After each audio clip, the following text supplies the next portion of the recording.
साहित्य प्रेमी सज्जनों, विगत अनेक दिनों से हम अपनी आत्मकथा के रूप में अपने प्रमुख प्रमुख घटनाएं प्रस्तुत कर रहे हैं और संभवतः उसका हम शीर्षक देने वाले हैं मेरे हिस्से के किस्से। मेरे हिस्से के किस्से।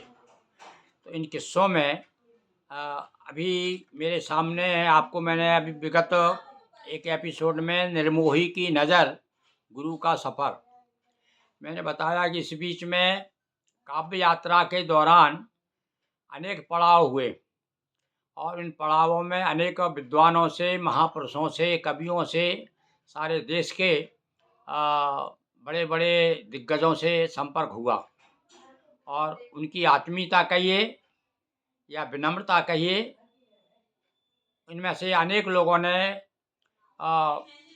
मेरे बारे में अपनी प्रतिक्रियाएं, मेरे व्यक्तित्व पर, कृतित्व पर अपनी प्रतिक्रिया, जैसा मैं कैसा उन्हें लगा, उन्होंने कविता के माध्यम से सारे देश भर से मेरे पास पत्र आए हुए। तो मैं चाहता हूं कि मेरी आत्मकथा में वह भी, उनका भी उल्लेख हो।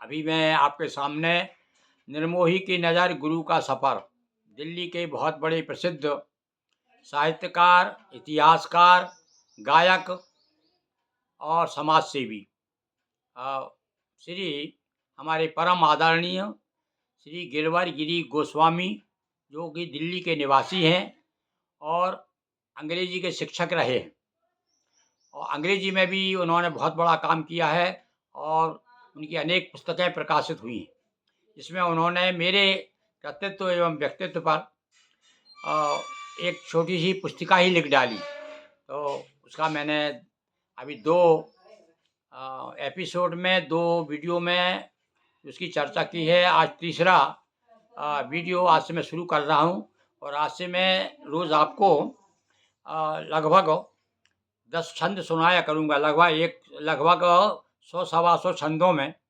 एक त्रिपदी छंद, 3-3 पंक्ति का उन्होंने छंद बनाया और उसको देखिए किस प्रकार से उन्होंने वर्णन किया है। यही बात मैं जो गद्य में कहता, वह बात उन्होंने पद्य में कही है। देखिए आप। निर्मोही की नज़र, गुरु का सफ़र।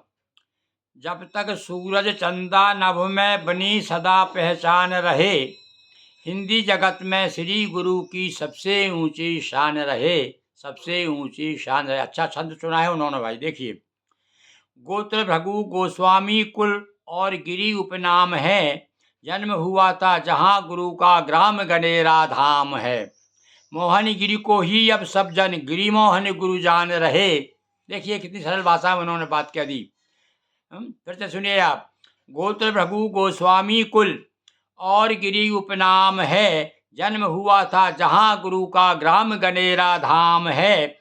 मोहन गिरी को ही सब जन अब गिरी मोहन गिरी को ही सब जन गिरी मोहन गुरु जान रहे, हिंदी जगत में श्री गुरु की सबसे ऊंची शान रहे, सबसे ऊंची शान रहे। कि ग्राम गनेरा तहसील बाबई, जिला होशंगाबाद है।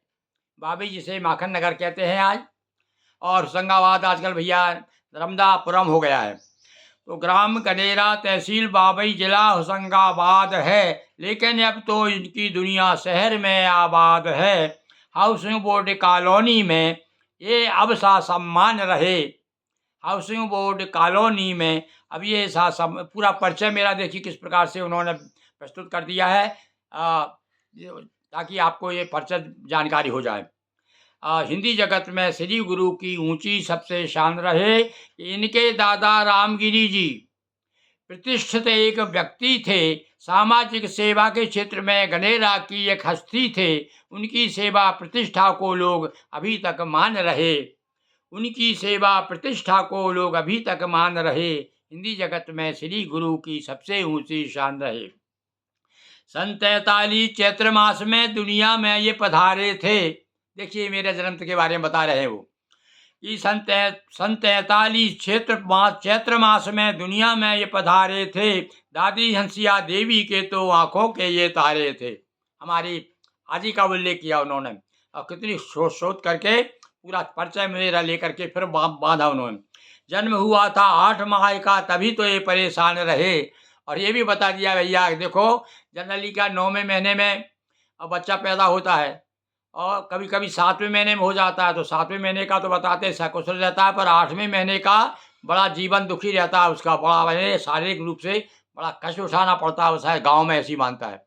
तो देखिए उनको कहाँ तक वो बात, ये मैं नहीं बता पाया अभी, वो बता रहे हैं। तो जन्म हुआ था 8 माह में, तभी तो ये परेशान रहे। हिंदी जगत में श्री गुरु की सबसे ऊंची शान रहे। कि बाबू गिरी और चिरौंजी देवी की मझली संतान है। सरस्वती देवी का मानो ये तो महान वरदान है। चाचा की ढोलक पे पिता की सारंगी पे तान रहे। हमारे पिताजी सारंगी चिकारा जिसे कहते हैं, और उनका बड़ा शौक था। वो कभी कभी रो में आते थे तो मस्ती में बैठ जाते थे और चिकारा बजाते थे। हमने उनको देखा है बजाते हुए, पर कहीं वो किसी कार्यक्रम में नहीं गए कभी लेकर के। वो बजाना आता था उनको, और अपने घर ही, हो सकता है कभी, हमको तो याद नहीं है कभी किसी समय वो उन्होंने कभी भाग लिया हो किसी कार्यक्रम में। हाँ, हमारे चाचा जी जो थे श्री नवलगिरी जी गोस्वामी, वे ढोलक इतना अच्छा बजाते थे कि बड़े बड़े कार्यक्रमों में, वो कहते हैं एक बार तो एक बहुत बड़ा नर्तक आया हुआ था, तो उससे कोई उसके नृत्य के साथ में जब ढोलक बजाई तो वो भी मान गया कि नहीं भाई, गांव में भी ऐसी ऐसी प्रतिभा हैं, जबकि वो कहीं सीखने नहीं गए थे। तो ऐसी ऐसी प्रतिभा तो हमको बता, देखो आप कैसा वर्णन किया उन्होंने। तो बाबू गिरी कपड़ों की सिलाई और दुकान लगाते थे। उस काम में बचपन में गुरु भी हाथ बटाते थे। 30 एकड़ भूमि खरीदी, ये भी कीर्ति मान रहे। देखिए उन्होंने कहाँ कहाँ से प्राप्त की जानकारी मुझे खुद नहीं मालूम। अभी मैं अपनी आत्मकथा बता रहा था तो ये सारी बातें मैंने नहीं बताई। एक समय था, हम दोनों भाई, हमारे पिताजी के दोनों भाई, नवलगिरी बाबूगिरी, दोनों में इतना एकता थी। दोनों ने मिल करके 60 एकड़ ज़मीन थी हमारे पास में, और समय समय की बात है। और उसके बाद में धीरे धीरे करके वो सब बढ़ती गई। तो हमारे हिस्से में इस प्रकार से 30 एकड़ ज़मीन आई थी। श्याम वर्ण के कारण इनका नाम मोहन रखा था। नाग पंचमी को शाला में नाम इनका लिखा था। खड़िया स्लेट बुदक का तख्ती पढ़ने के सामान रहे। देखिए उस समय का वर्णन उन्होंने किया है। हिंदी जगत में श्री गुरु की सबसे ऊंची शान रहे। 4वीं तक की शिक्षा तो केवल ग्राम गनेरा पाई थी। कीन 6वीं से 8वीं तक बाबई में कीन पढ़ाई थी। और करी पढ़ाई गाय चराई, खेतों के दरमियान रहे। हाँ भैया, उस समय जो है पढ़ाते हुए कक्षा 4वीं में हम गाय भी चराया करते थे। अब ये बातें मैं खुद भूल गया हूँ, वो सारी बात इन्होंने अपनी कविता में बता दी है मेरे बारे में। देखिए अब आप, एक दिल्ली का कवि और एक छोटे से एक साधारण गाँव का रहने वाला, नाम जरूर गुरु है मेरा पर बहुत लघु एक व्यक्तित्व वाले व्यक्ति के बारे में, ये उनकी महानता है, विनम्रता है। देखिए एक एक बात जो है वो लिख रहे हैं, कहाँ कहाँ से, ऐसा कि मान लो मेरे साथ बहुत दिन तक रहे हों, ऐसा मुझे लगता है। तो सुनिए आप।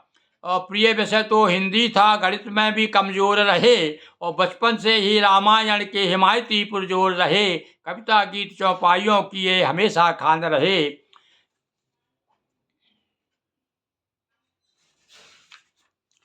हिंदी जगत में श्री गुरु की सबसे ऊंची शान रहे। जब तक सूरज चंदा सूरज नभ में बनी पहचान रहे। हिंदी जगत में श्री गुरु की सबसे, बहुत बहुत धन्यवाद भाई। इसको भी मैं बहुत पहले पढ़ी थी, अब उसके बाद आज निकाली मैंने, तो मुझे भी ऐसा लग रहा कि कितना सुंदर और सरल शब्दों में मुझे प्रस्तुत कर दिया है। एक बार पुनः श्री गिरवागिरी गोस्वामी जी को बधाई देते हुए मैं आपको आज का ये वीडियो समाप्त करता हूँ। और कल के वीडियो में फिर आप देखेंगे इसके आगे का क्या क्या प्रसंग, उन्होंने क्या क्या मेरे बारे में बताया है, और नए नए रहस्य खोले जो मैं भी भूल चुका हूँ। ऐसे ऐसे रहस्य उन्होंने मेरे बारे में बताए हैं। बहुत बहुत धन्यवाद आपको। और मेरे जीवन के बारे में ये आप पढ़ेंगे, सुनेंगे, आपको प्रतिक्रिया दीजिएगा, आपको कैसी लगी। बहुत बहुत धन्यवाद।